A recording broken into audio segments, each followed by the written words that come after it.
Hi guys, a quick introduction to two Sky videos which came up on Sunday morning, The Outsiders on Sky News, and I'd like to thank Rowan Dean for his courageous statement in part two of this video, which I cannot show here on YouTube because they put their program, that part of the program up, and I think 4 people got to like it and it was taken down. And it's in relation to a High Court decision. So I can't even say where that was because I might get taken down. So we'll talk about the Dunkley election, that clip up after I have a chat with you guys. Now, as far as that election is concerned, you can see in the background here, we got some people taking affirmations of office, nothing to do with the Queen, because at this time the Queen Elizabeth II was removed and the Act of 1986 explains that. And in Rowan Dean talks about the jury the court in Queensland, the High Court. He said it may be taken down by the Supreme Court or the High Court here in Australia, but that's not a High Court anymore because the Act of 1986 removed the appeal process to a court. It's very important. If it hasn't got an appeal system, it's not a court. So the High Court, you could go to the Privy Council in England, but when we became a republic, you couldn't do that anymore. So we have been BS by these guys so much that my ears are sore. And me talking to you or anybody else will make no difference. I don't know why we get censored because only, a couple, 4, 5, 6, maybe 1,000 people will watch it. Why anybody censors us? Because now we're in 2024 when things should be getting better, but they're not. And the election in Dunkley, I mean, really, the Labour Party that destroyed this country, starting with Gough Whitlam and Bob Hawke. God rest Bob Hawke's soul. I did like the man. I have met him a few times. But they destroyed this country and ruined it. And of course, we have the Lima Agreement, which removed the jobs. And now they come along about creating new jobs. Well, McDonald's can only apply so many paper hat jobs because there's no manufacturing. So the last manufacturing people was the people who made the paper down here in Gippsland. I think it's them there anyway. And now the last lot of paper I bought was made in China and the quality was pretty crappy. But people, there's no hope for us. I don't know what's now. I've done scrutineering of that election and the counts were genuine. So not much point saying the voting was fixed. It wasn't. It was really, really scrupulous. The only unlawful aspect of that was that in fact it was many-day votings. Now, under the Constitution, which the Labour Party, the cabal, spent over $4 million promoting we had a Constitution, they totally ignore it because they didn't have one-day voting. So really, why create a criminal act, break the Constitution, break the law? Because Section 109 of the Constitution clearly states any law. Anyway, read it yourself, guys. I don't want to preach. Anyway, we have a problem. It's massive and it's getting worse. Sorry, I can't show Rowan Dean's bit. You'll have to go to Rumble. I will put it up on Rumble and I'll put the link up as well so you can see it. I'll put it on Rumble first so that you can click on it straight away after watching London News. It is important to watch, guys, because it's going to lead to a lot of class actions against certain people and certain certain organizations or corporations or businesses, as you like to say.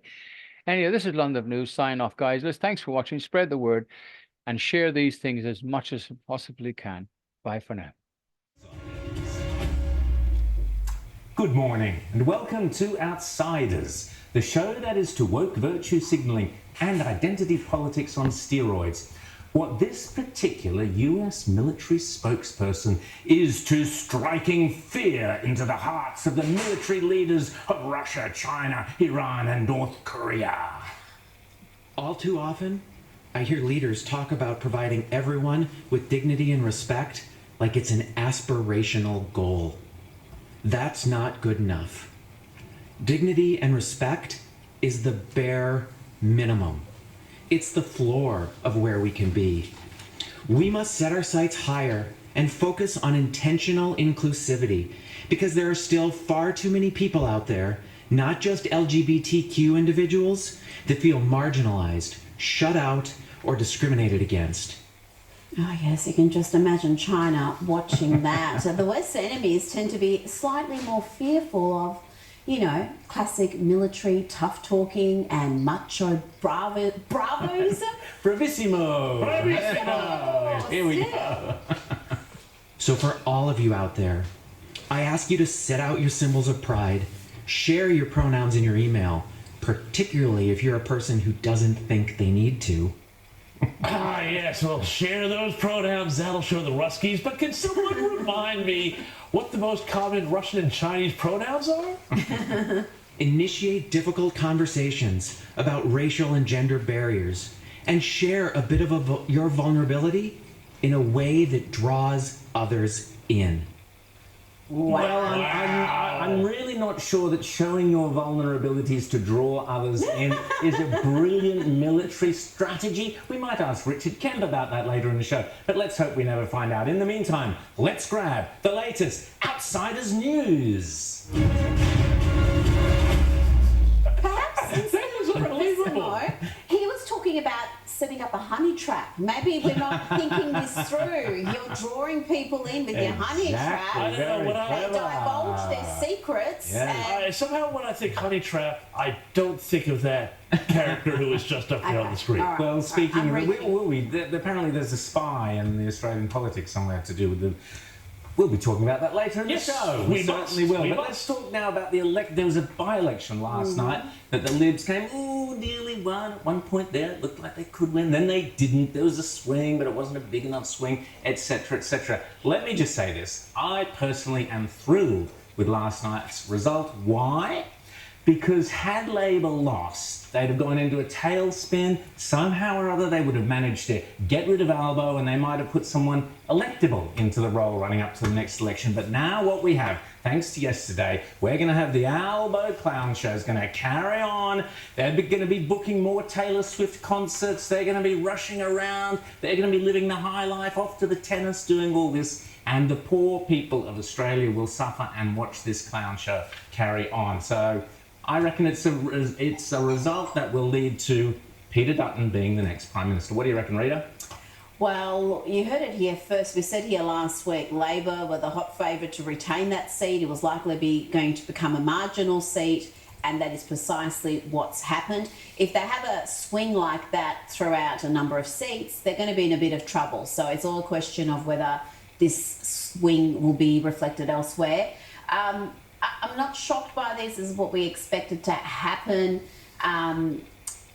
It's a strange seat, Dunkley. It's actually a seat that the Libs should hold every day of the week. And it says a great deal about how lost they have been recently that it's still a Labor seat, because this is a seat full of aspirational people who aren't mainly wealthy, but they want a better future for their kids. They work hard, and their values are not aligned with Labor anymore. And I'm talking about those critical social issues, you might say, the cultural issues. And the Liberals have just been absent in those fights for too long. So a seat like Dunkley and those outer suburbs, the rural areas, is where the Liberals' future is. If they actually want to be in, they've got to forget about the teal seats. Yep. You might pick them up every now and then, you might lose them, but you can't be preoccupied with re-winning those teal seats and ignoring what the people in places like Dunkley care about, because that's your James? future. And yet, just to sound a cautionary note on this, yes, it's absolutely true that seats almost never flip in the middle of the first term at a I think it's by-election. been 90 years or something. Yeah, it's been decades and decades. It's been a long, long time. The swing didn't come in as big as thought. Now, the interesting thing about Dunkley, though, is that it's really quite an economically diverse seat. It's got some very posh boosts, some rather tealy boosts even, and it's got more sort of working class and aspirational ones. Now, what's interesting here is that the Dutton strategy of going after these outer suburban seats sort of vindicated, but they did better than they thought at the teal type booths, the ones with a higher sort of economic income. The interesting thing about this tells me a couple of things.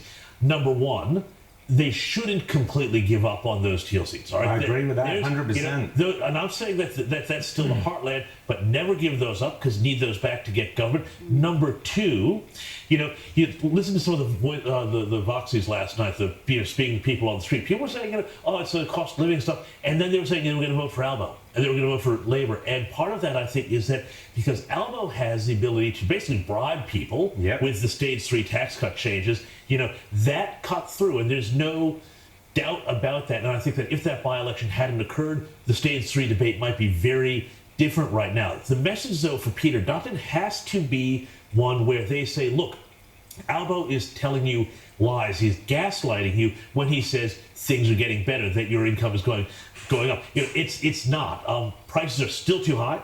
You're not getting your $275 tax utility bill cut. Your household income went backwards more last year in Australia than in any OECD country. So we are shifting backwards. We are going backwards. It's lifestyle shrinkflation, and that's the problem that Australia has. That's the message that Peter Dutton is going to have to hit a lot harder. I think Labor's going to be too smart to do that. I don't think they're going to come and tell people we're doing so much better. But they Look at this economic data when they know people are hurting. They know people who've got a mortgage have had more than 10 increases. So they really are counting on some interest rate cuts to come before the next election to alleviate some of that cost of living, and hopefully they'll be thinking we'll get credit for that because people will feel that in their hip pocket. But I'm not saying abandon the till seats. I'm saying if you form policies and your agenda through the filter of through the lens of those, then you are never going to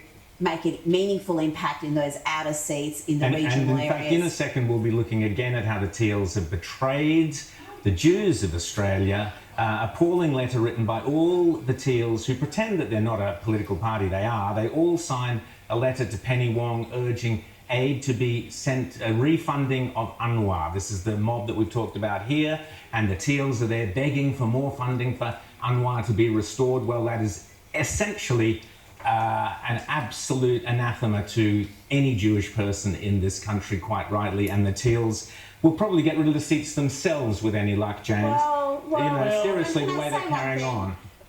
In the seat of Goldstein, for example, the candidate there who won the seat at the last federal election, her record on this issue was pretty clear. She had signed some fairly questionable open letters already, well before the October 7 terror attack, and yet there were many Jews in that seat who voted for her. I know that because I spoke to a number of Jewish locals who were handing out how to vote cards, and they said they were so disgusted by the number of people voting for somebody who they considered to be anti-Israel. So at some point, there needs to be an awakening to what you're backing. If you're backing policies that are detrimental to your community, detrimental to your interests, then what can we say? Absolutely. Well, even Allegra Spender signed up to that disgraceful letter. We'll talk about that a bit later. But let's bring in now Bridget McKenzie from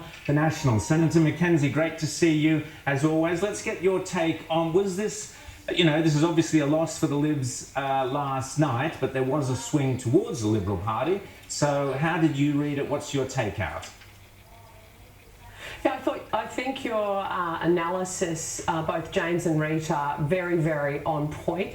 I spent a bit of time in Dunkley. It is a unique seat, but it really is that aspirational, low to middle income community that just wants to get ahead, loves its country, loves its family, and they work really hard.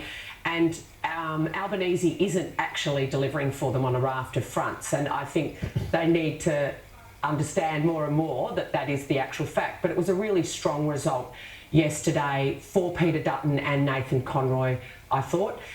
If you think about within 2 years, we've basically flipped nearly 10% if you compare it to the Aston by-election. And that is because the trend of the Australian voters in these types of seats is that they don't see the Labor Party as being on their side, whether it's inflation, cost of living, energy policy, or indeed, the big new car tax that's coming their way. Yeah. So I think it was a really positive, taking it from a safe Labor seat and within 18 months making it a marginal seat is quite historic. The average swing for a first-term government is 1.7%. So we're really pleased with the result, and it's a great foundation to head into the general election James. next year. Bridget, tell us though, does the Liberal Party, you talk about this as an aspirational seat, but the Labour government under Albanese has really attacked small business aspiration through regulation, through IR law changes, all of these sorts of things, a tax code that punishes the accumulation of capital and wealth. Does the coalition need to do more to not just rely on discontent, but also to become, again, much more explicitly the coalition, the party of aspiration, and making that, a really positive thing that people can get behind and want to get on board with? Yeah, James, I think you're dead right. I think what you've seen under Peter Dutton and David Littleproud in terms of the leadership of the coalition is a back to basics approach.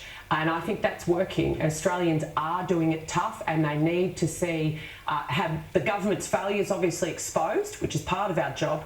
But the other part of our job is to have some really practical, tangible ways that we're going to assist with that. And getting back to basics, I think, as a centre-right political movement is our first step, and so we've been making those sorts of decisions. You've seen us come out on the family car tax very, very strongly, and a raft of other measures on calling out Labor's failure to get their spending under control and the flow and impact that has on keeping inflation high and therefore interest rates. But we need to have that conversation louder, more strongly, more consistently, and at a grassroots level in communities around the country. Rita. I wonder, Bridget, if there should have been more made about the cultural issues during this election. You had a candidate there from Labor who essentially called the majority of her electorate as suffering from the worst example It's just incredible. white privilege. 56% voted no in the referendum, and she said to her that was a worst example of white privilege, and she railed against that. Now, I didn't hear much from the Liberals. It was something like you don't want to veer into that direction, but I think people care about these cultural issues. These are substantive issues. They're not things, I don't know, sometimes I feel like the Liberals treat them like trivial afterthoughts, not worthy of a debate. Bridget? No. Yeah, no, they define. I think the cultural issues actually define our societies, and the Dunkley community were very, very significantly no. And I mentioned at every interview I did about Dunkley, about the white privilege comment, because let's think about this community being represented by a very popular community member in Peter Murphy, who, died in tragic circumstances. They now have a local MP who thinks they're all elitists. Now let's get that local MP meeting as many of her constituents as possible over the next 18 months, so they can actually see that she's no Peter Murphy, and in fact has Bridget, a level of derision.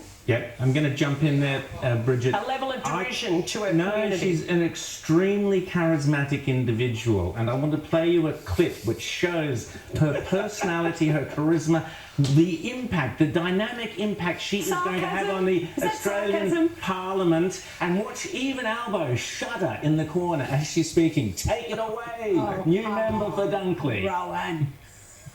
Peter was a strong, wise and confident woman that represented our community. She delivered for Dunkley, and I asked the people of Dunkley to vote for me because I too will deliver for Dunkley. I will be a strong, local, confident representative for the people of this great community. Little shudder there from Albo. I'm not sure she's exactly going to set the place on fire. Maybe I'm being unfair, Bridget. But tell us what you think, seriously, what you think that she will bring to the Parliament that, Albo and the Labor Party can go, thank God we got her over the line. Well, I've been focused on Nathan Conroy, and what I think the people of Dunkley wanted was their Franks to Baxter rail upgrade, for instance. That's the type of thing they want delivered.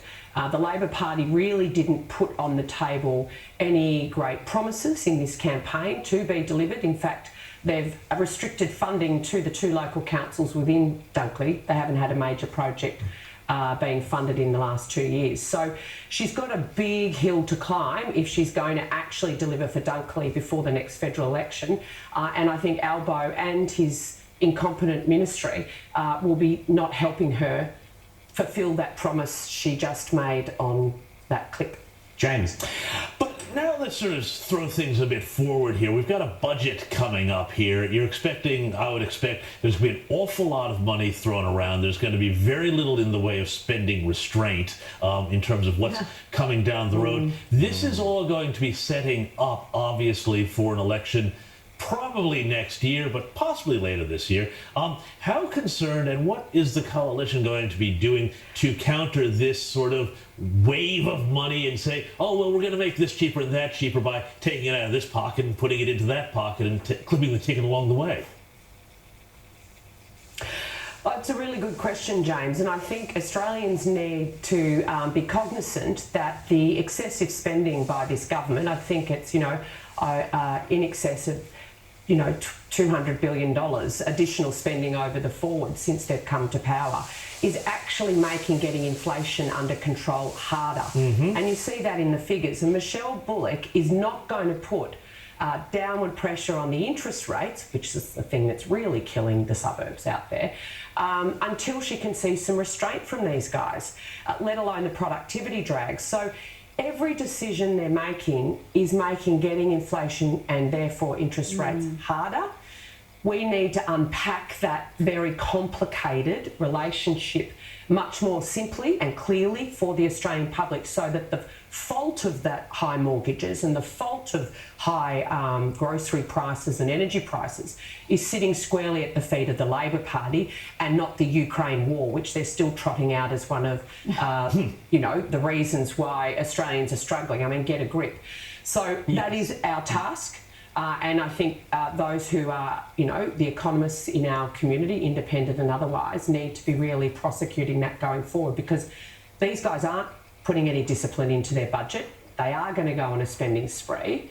And when you're a family that is struggling to pay the bills, struggling to keep a hold of your house, keep your kids in school, etc., any relief is going to be welcomed. And that's sort of the reality and the perverse, I think, tension that's going on. So that they're going to get that short-term relief, but it will keep their fundamental economic situation in place for longer, hurting more people for longer. Now, Bridget, we had the news during the week from the head of ASIO that there was a character within one of the political parties, a politician who'd shall remain nameless, who'd been betraying this nation or dealing with foreign nations, and there was talk of family of a prime minister being involved and all sorts of things, all sorts of, spy drama, skullduggery. So what's your take? Who is the mystery spy, Bridget McKenzie? Well, you'll have to, try a lot harder to get that. Nothing like putting you on the spot. But I do think, irrespective of which side of politics this person comes from, the name should be public, because otherwise all former MPs are subject to suspicion. And I appreciate that, no charges can be laid because there's no ongoing investigation. But all of us need to be aware that foreign operatives exist, they target us, and we can't be naive to that. Well, why can't there be charges? We're talking about treason here. If we're a serious country, there would be charges forthcoming. But you've got something none of us have access to, which is parliamentary privilege. If you find out the name, will you get up in Parliament and say, this is the traitor who was amongst us? Yeah, well, I think it is beholden on Claire O'Neill as the Minister to absolutely use parliamentary privilege in a responsible way, with integrity, and name this person. They sought to betray our country.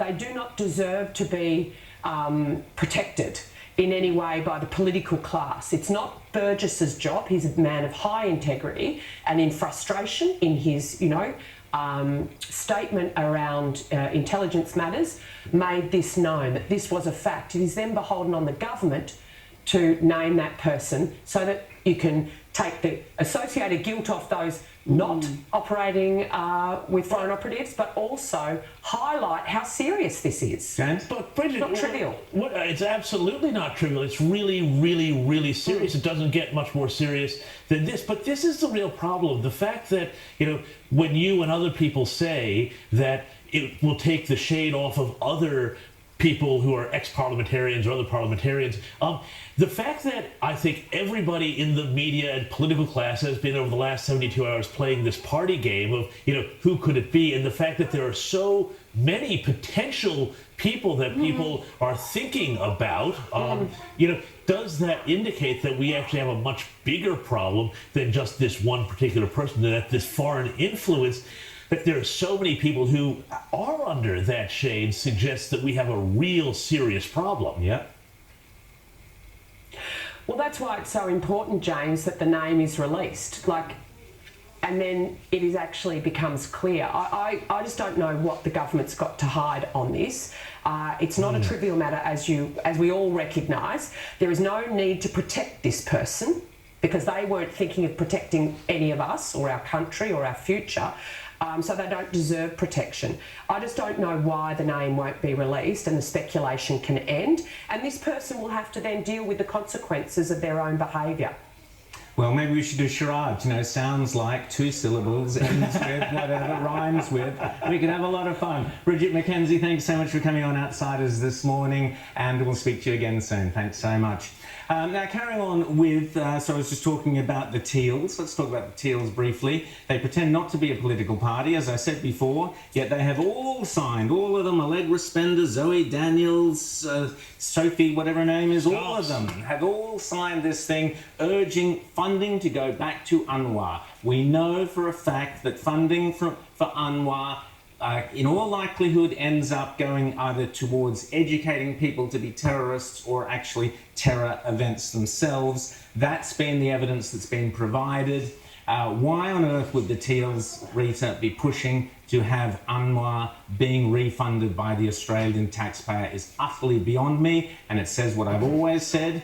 Labor, the Greens, and now the Teals are no friends of the Jews in this country. Full stop. You can't argue with that assertion if you read this document and read those signatures on it. Particularly the Teals. I mean, the Teals, they're a shade of green and they should be part of the Greens because they really are far more close to the Greens in their ideology than they are to Labor, let alone the Liberals. And yet they painted themselves as some sort of quasi-liberal, small L liberal. They're nothing of the sort, James. Well, exactly right. And, I think we need to be very clear. Yes, it's very much about the Jews and the state of Israel, but really this is about civilization, okay? Absolutely. This is about the West. This is about what us and our allies stand for. And the idea that in the midst of Israel trying to eliminate Hamas, which is as evil an organization as you can get, Hamas, which is absolutely, entirely, 100% responsible for the immiseration of the Palestinian people, the fact that they are talking about, let's try and help them out and take pressure off of them via UNRWA, which we know is very closely tied, and many people who have been involved with that also have ties to Hamas. Hamas approves who gets hired by them. We've heard that on this program before. That is just simply saying we are saying they're more important than the cause of it. If they really cared about the Palestinian people, they would be signing a letter saying we call on Sinwar to give himself up. Exactly. We call on Hamas to release the hostages. We call on this idiocy from Hamas to end and for the Palestinian people to be allowed to reconstruct their lives under a democratic government. Let's put those signatures up on the screen, please. These people are not only unbelievably naive, unbelievably stupid, it's a severe betrayal of the entire Jewish population of this. They're all here. Zoe Daniels. Monique Ryan, member for Kooyong. Read them out, Rita. Allegra Spender, member for Wentworth. These are people you voted for, people. Zali Stegel, member for Warringah. Kate Cheney, member for Curtin. Kylie Tink, Sophie Scamps, and we've also got Andrew Wilkie there to token mail. He's always around. And Helen Haynes. And these people are calling for more money, Australian taxpayers' dollars, to go to Anwar, who have direct connections with the atrocities of October 7th, the beheadings, the murders, the rapes, the violence. Anwar has direct links via Hamas to those atrocities. It's been well established, and the Teals are demanding more money, Australian taxpayers' dollars, go back to them. It is an absolute disgrace and shame on anyone who votes for those people at all. That's my opinion. Now let's move on. Let's talk about something a little bit lighter. The dog handling. We must have our dogs be culturally sensitive in the army. Sorry, what? What? The ADF dog handlers. Here we go. So ADF have ordered their war dog handlers to undergo cultural awareness training. Oh, Can you dear believe God. this, Rita? This is the Australian Army. We showed the American Army at the top of the show, James. Well, I'll Here's tell the you what, Australian Rowan, Army. you know, maybe you need to ask the attack dog its pronouns first. Exactly. You know, maybe, Wolf and wolf. Maybe Yeah, Lassie Fido. is really a he. I don't know. Yeah. This is incredible. And you can read through the lines and know precisely what this is about when they talk about cultural sensitivity risks. And it is, they are weakening our country. The military is there to protect us. They're there to kill the enemy if need be, not to be... So they're training attack dogs in the army to be aware of racial or cultural or Well, they're ethnic or handlers. cultural I mean, difference. they're training the dogs as well. I bet they're training the dogs as well. You wait for it. Sure, they're handling, you know, how's the handler going to train the dog? You know, tell me that. But it's a disgrace. And this is the weakening of the Australian military. It's worse in the States and in Britain, but it's happening here as well. Now, Rita, tell us about our dear friend Dan Andrews. Since he's retired, we don't talk about Dan Andrews We should. often enough. I'll mention him later in my editorial on COVID. But Rita, read us a little bit from the Herald Sun. Well, this was an exclusive report in yesterday's Herald Sun. Michael Warner has this story that Daniel Andrews has now been ordered to hand over his personal telephone and credit card records, all in relation to that Blairgowrie car crash where a teenager was seriously injured. So he's been served with a Supreme Court subpoena that happened outside his Mulgrave home last week. Now, whether he's got these records, because we're talking back to 2013, is another thing. But reading this report, he just realised just how twisted things are in Victoria. Can I read directly from this report? Please do. So the phone records will be relied upon as part of a damages actions launched by Ryan's lawyers, Ryan's being the young kid who was injured, to ascertain who Mr Andrews called in the aftermath of the near-fatal crash, including whether he spoke to his then Chief of Staff, current Victorian Police Assistant Commissioner, Brett Curran. So the fact that you've got a Premier's former Chief of Staff now serving right up there in the hierarchy of the Victoria Police Force. I don't know why people question these things. Mr Curran has declined to clarify if he did receive a phone call from Mr Andrews from the scene of the crash. Hopefully there'll be some clarity around that as we go forward. And you've got to remember that Dan Andrews and his wife Catherine was driving.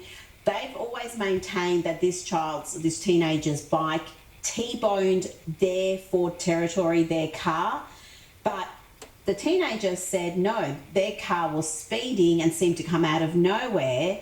And when you look at the photographs that finally emerged after years, you can see that they seem to support Ryan's claims. There's extensive damage you can see there to the windscreen. So if his bike has T-boned their car from the side, why is the windscreen caved in? Why does he have the injuries he has? I'm not saying I believe one account over the other, but there certainly needs to be far greater clarity around what happened in the aftermath of this crash. Not just what happened during the crash, but in the aftermath. Absolutely indeed.